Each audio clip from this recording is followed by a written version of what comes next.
Assalamualaikum warahmatullahi wabarakatuh. Selamat datang di channel Fadilah Sholawat TV. Semoga kita senantiasa termasuk golongan umat Islam yang terus menuntut ilmu dan senantiasa mengamalkan apa yang sudah didapat. Jangan lupa untuk subscribe terlebih dahulu agar selalu mendapatkan tausiah-tausiah terbaru dari channel kami. Selamat menyaksikan. Bismillahirrahmanirrahim. Assalamualaikum warahmatullahi wabarakatuh. Berita gembira kepada semua jamaah yang suka datang ke masjid di saat gelap.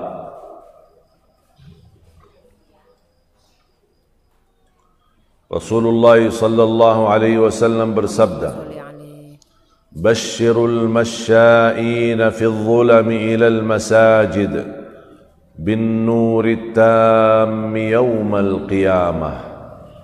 Berilah berita gembira bagi orang-orang yang suka ke masjid di saat gelap. Subuh gelap atau terang. Waktu tiba subuh, kondisinya gelap. Dingin, enak tidur, mau kita tinggalkan semuanya dan berlangkah ke masjid.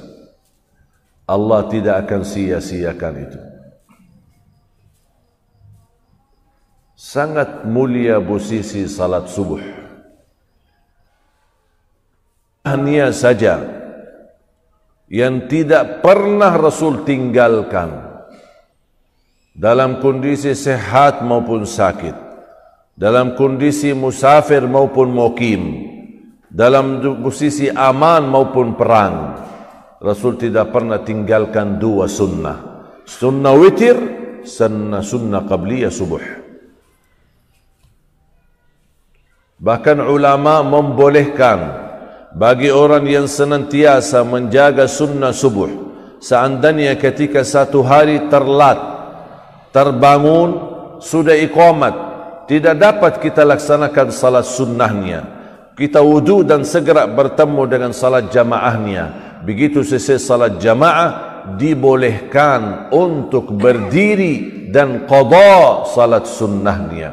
Walaupun habis subuh waktu larangan, tapi ulama membolehkan secara khusus sunnah salat subuh boleh diqada. Saking mulianya sunnah subuh. Rak'ata al-fajr khairun min ad-dunya wa ma fiha. Dua rakaat sunnah subuh atau sunnah fajar atau sunnah qabliyah subuh, semua satu. Beda-beda nama, beda-beda istilah, tapi isinya satu. Dua rakaat sunnah fajar yang dimaksud sesudah azan subuh sebelum melaksanakan salat wajib. Itu sunnah fajar. Lebih baik daripada dunia dan seisinya. Allahu Akbar. Saya membayangkan kalau sunnahnya aja lebih besar pahalanya daripada dunia dan seisinya, apalagi salat subuhnya. Itu baru sunnahnya begitu besar pahalanya, apalagi salat subuh. Dan bacaan di salat subuh disaksikan oleh malaikat. Pengalaman saya dari waktu saya pertama jadi imam, usia saya 13 tahun, di salah satu masjid di kota Madinah, sampai tahun 2008 datang ke Indonesia, tidak pernah saya menemukan bacaan atau menemukan kenikmatan dalam salat sebagaimana salat subuh. Terasa beda suasana, beda bacaannya. Sampai kata teman saya, kalau antum baca di salat subuh, kenapa kok beda sama salat maghrib sama salat isya? Kenapa di salat subuh jauh lebih rauhani, lebih nikmat dibanding salat maghrib dan salat isya? Karena salat subuh bacaan kita jadi saksi dan pula disaksikan oleh malaikat.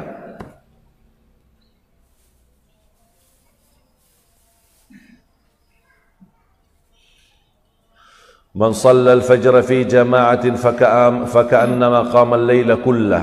Barang siapa yang salat subuh berjamaah, dia mendapatkan nilai pahala seperti orang tahajud sepanjang malam.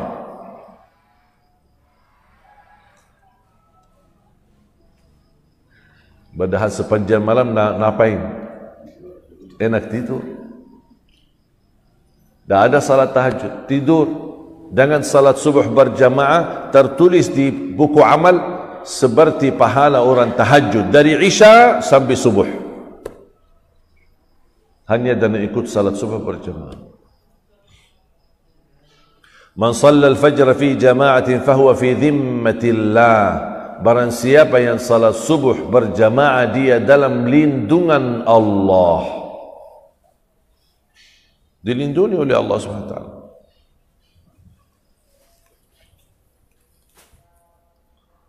Dan kata melindungi, dilindungi oleh Allah, bukan berarti tidak dapat takdir. Bisa dapat ujian, bisa dapat takdir, tapi karena berkat salat subuh, Allah ringankan takdir daripada parah menjadi biasa atau kecil. Daripada dibunuh, ditusuk saja. Faham ya? Takdir.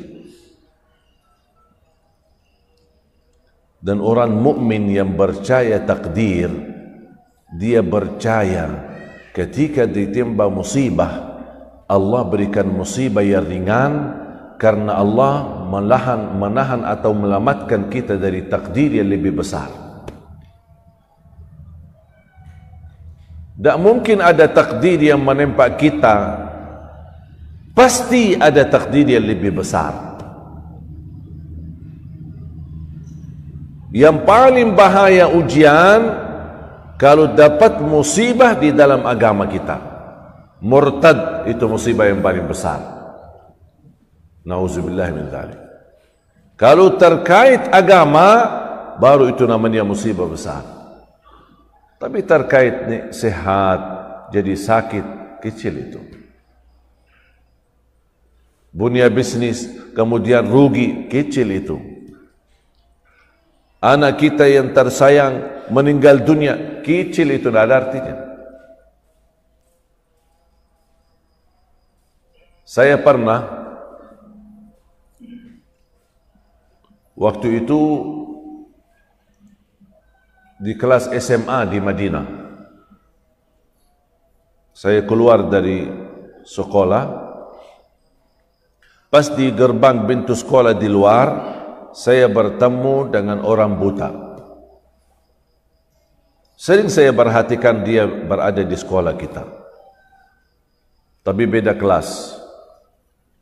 Sama-sama SMA, tapi ada kelas A, ada kelas B, dan seterusnya.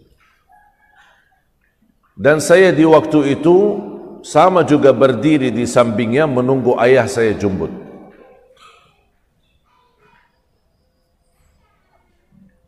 Dan subhanallah qadarullah, di hari itu ayah saya tidak datang jemput. Dan waktu itu belum ada HP, saya telepon ayah, sudah sampai mana? Kita tunggu. Sampai saya memperhatikan tunanetra yang ada di samping saya dan menambah penasaran, kok dia sendirian, tidak ada pendamping. Membuat saya mendampingi atau mendekati sambil berbicara, ngobrol. Kamu tunggu siapa? Lagi tunggu ayah. Ayahnya kepala sekolah, tapi beda sekolah. Mungkin ada rapat mendadak atau belum selesai kerjaan, makanya dia suruh tunggu. Dan belum ada waktu itu telefon atau HP yang bisa kita hubungi. Abah mau dijemput atau bagaimana? Akhirnya saya tawarkan, boleh saya antar? Ya boleh. Rumah antum dekat atau jauh? Oh, dekat, seberang jalan.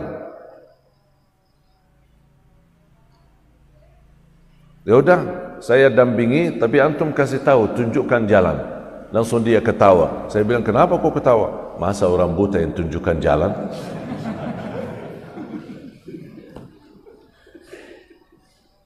Tapi ternyata walaupun dia buta tapi hebat.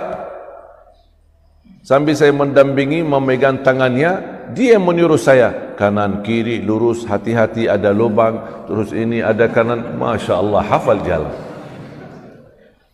sampai ke apartemennya. Pas begitu naik pelan-pelan, ada 3 tangga naik, ada lift, bencet ini naik kanan,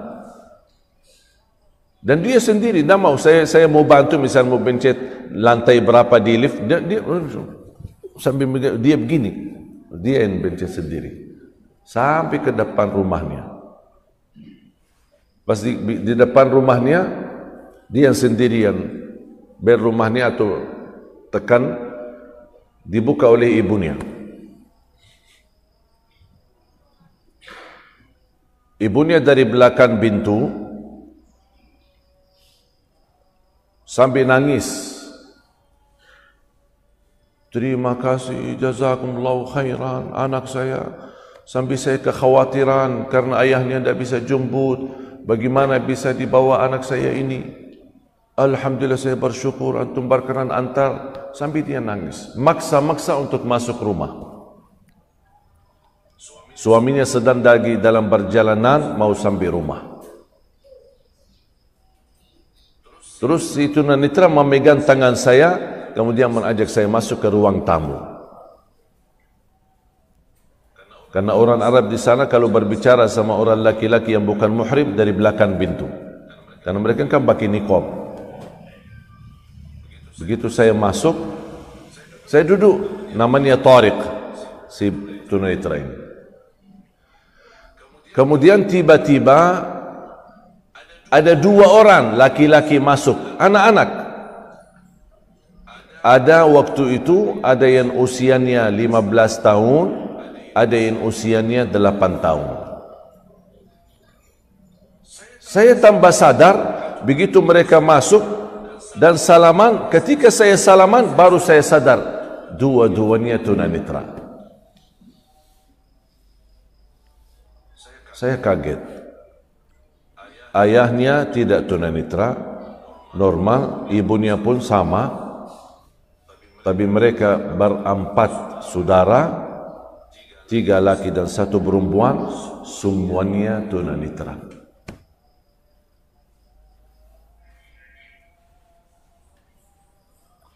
Waktu itu saya masih ingat agak sedikit galau. Tahu kan galau? Kenapa saya galau? Karena ayah saya tidak kasih uang saku. Pas saya pagi-pagi ke sekolah, biasanya kan ada uang saku buat beli roti nanti. Karena di dalam sekolah ada satu ruangan khusus jualan, ada minuman, ada jus, ada roti. Kalau mungkin di Indonesia, saya belum tahu bagaimana cara di Indonesia atau sekolah di. Kalau di sana ada satu tempat, bukan restoran, tapi seperti toko kecil berjualan. Kalau pagi tidak ada yang makan nasi di Arab. Makanya pas saya kalau safari dakwah diundang pagi-pagi, saya bingung. Semua nasi, ayam, ikan. Saya tanya, ada roti? Mudah ada roti. Mudah, saya puasa aja. Tak biasa makan nasi pagi-pagi. Jadi waktu itu saya agak sedikit, bisa dikatakan sakit hati. Kok ayah tidak kasih uang saku? Bas begitu melihat mereka, ternyata uang saku tidak ada artinya dibanding ujian yang mereka dapat. Satu keluarga, keturunannya semuanya buta. Gara-gara kejadian itu, alhamdulillah, si Tariq dan semua adiknya, keluarga besar mereka, menjadi sahabat saya sampai hari ini.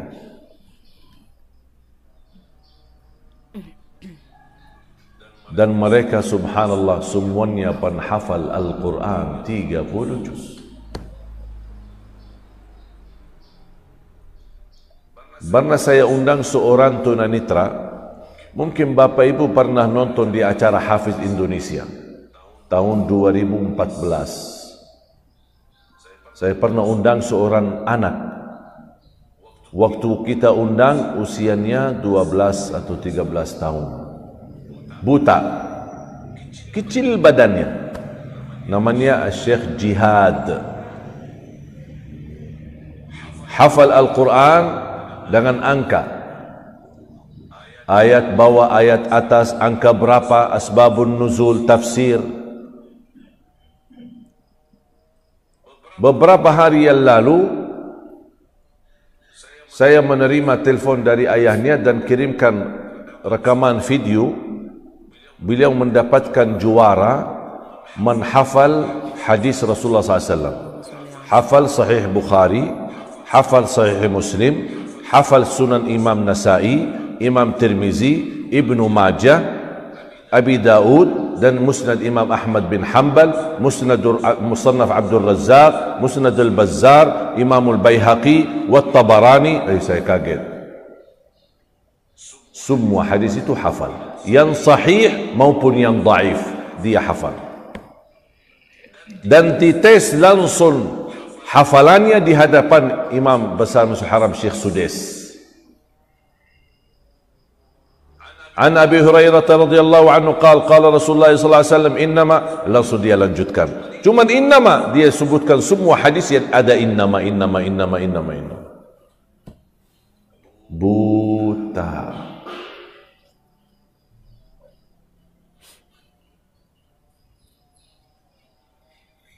Sampai pernah jihad ini ditanya,